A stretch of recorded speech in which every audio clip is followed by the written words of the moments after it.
Hola queridos jóvenes de grado 10º y 11.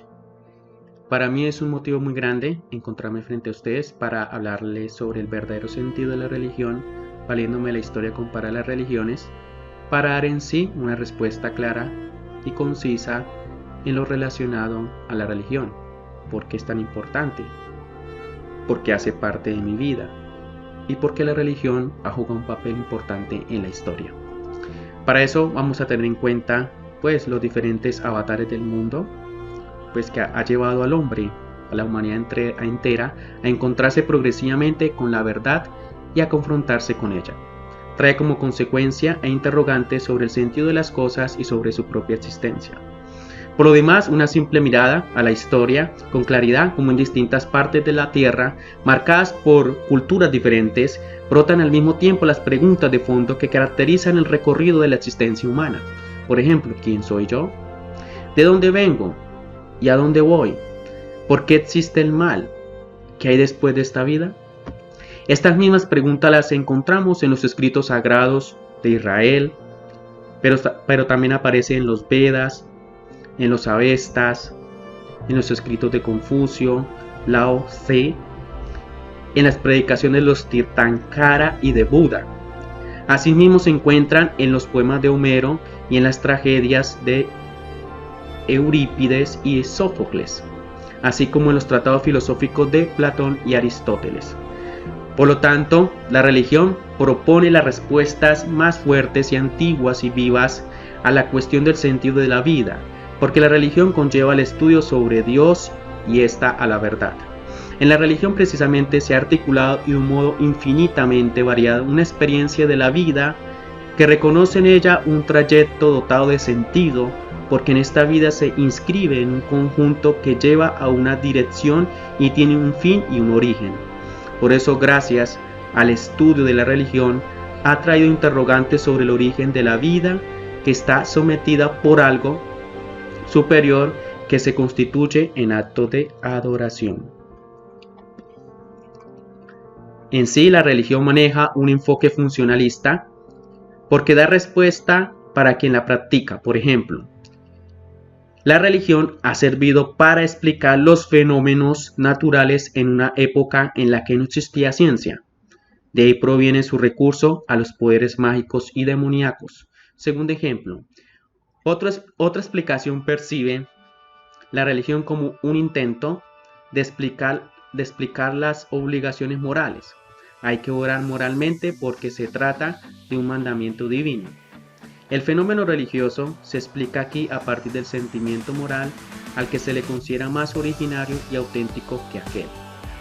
Un tercer ejemplo, se percibe la religión a menudo en un intento de justificar o explicar un orden social o político, o la función que en él tienen los gobernantes, por ejemplo, los faraones y reyes, los sacerdotes o una casta particular.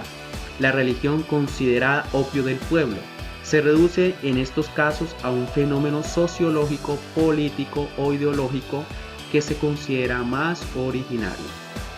En la misma línea de esta idea de proyección y de ilusión, las lecturas más psicoanalíticas, un tercer ejemplo, ven normalmente en la religión un fenómeno de transferencia. Por ejemplo, Dios es el Padre que debe proteger de la incertidumbre la existencia del niño que siempre somos, que vendría a ser, según Sigmund Freud, en el año 1927, un fenómeno de neurosis colectiva con un punto narcisista. Pero esto es algo inválido, ya que la misma ciencia más adelante va a constatar que esto es un problema ya psicológico, que debe ser tratado con medicamentos psiquiátricos. Un quinto ejemplo, por último, también es admitida por Freud, que presupone que la religión nace ante todo de la angustia ante la muerte que la conciencia humana no podría soportar. La religión sería entonces una ceguera voluntaria frente a la finitud humana y la nada que supone la muerte. Esto no es seguro que se aplique a todas las formas de la religión. Ciertas formas de budismo que exaltan preferentemente la desaparición de la individualidad en la serenidad del nirvana, y la forma más antigua del judaísmo así como de otras religiones, no parece conocer la idea de otra vida después de la muerte.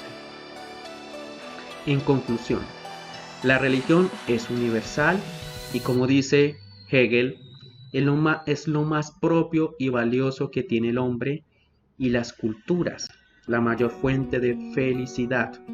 Por eso dice que la religión es algo así como el domingo de la vida, la quinta esencia de una vida que reflexiona sobre sí misma.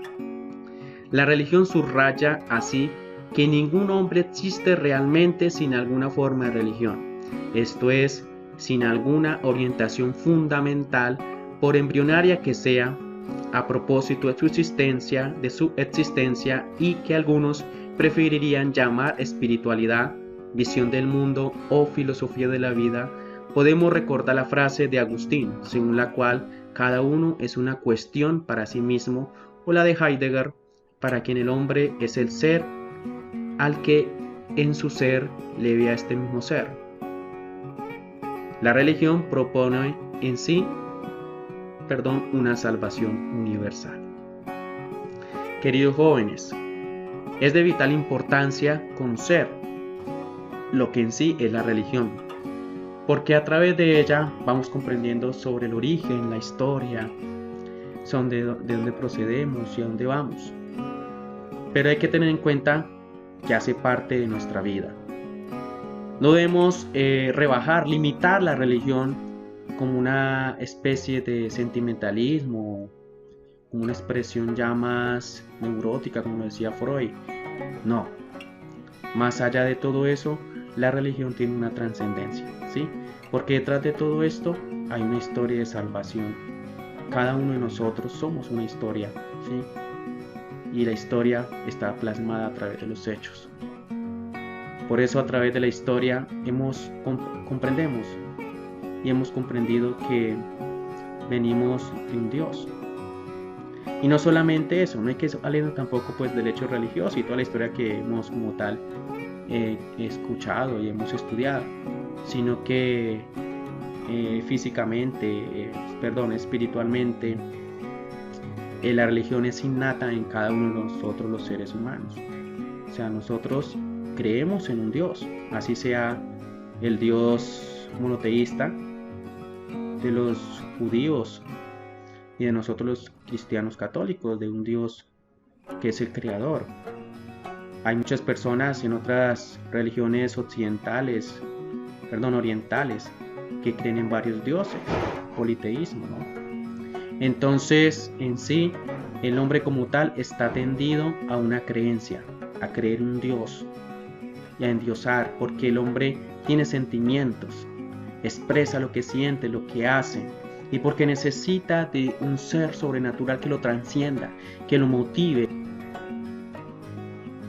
que lo lleve a salir adelante, que lo coaccione, como que lo intensifique, lo mueva especialmente a sentir, ¿sí?, amor, a sentirse amado por alguien.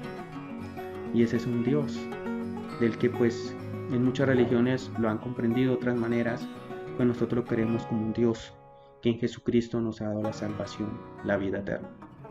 Y que más allá de la muerte, como habíamos escuchado en uno de los ejemplos que ya acabé de darle, ¿sí?, más allá de la muerte hay una vida, ¿sí? Hay el poder de la trascendencia, la misma escatología, el fin último de la vida de nosotros, hay una trascendencia, ¿sí? Y que por lo tanto cada persona que muere en este mundo no muere en vano, sino que nace para una nueva vida, ¿sí? Esto es importante y fundamental. La religión nos puede ayudar a salir de diferentes crisis y situaciones en las que se encuentra el ser humano el día de hoy. Por eso ha habido muchas luchas entre la ciencia y la fe, ¿sí? Pero la religión se puede comprender desde un sentido de la fe y un sentido de la moral, un sentido del amor, un sentido ya más altruista, un sentido ya de salvación. Podríamos decir que la religión se puede convertir en una medicina paliativa que también puede curar el cáncer, puede curar el colon, puede curar la depresión, puede curar cualquier enfermedad espiritual o psicológica, ¿sí? Porque pues no es solo opio del pueblo, como dice Kant y Karl Marx, ¿sí?, sino que pues es algo que pues nos religa, no lo religa a una sola cosa, sino que pues nos mueve a trascender, a salir de nosotros mismos y a llegar a ser alguien en la vida. Espero que pues lo hayan comprendido. Dios los bendiga y muchas gracias.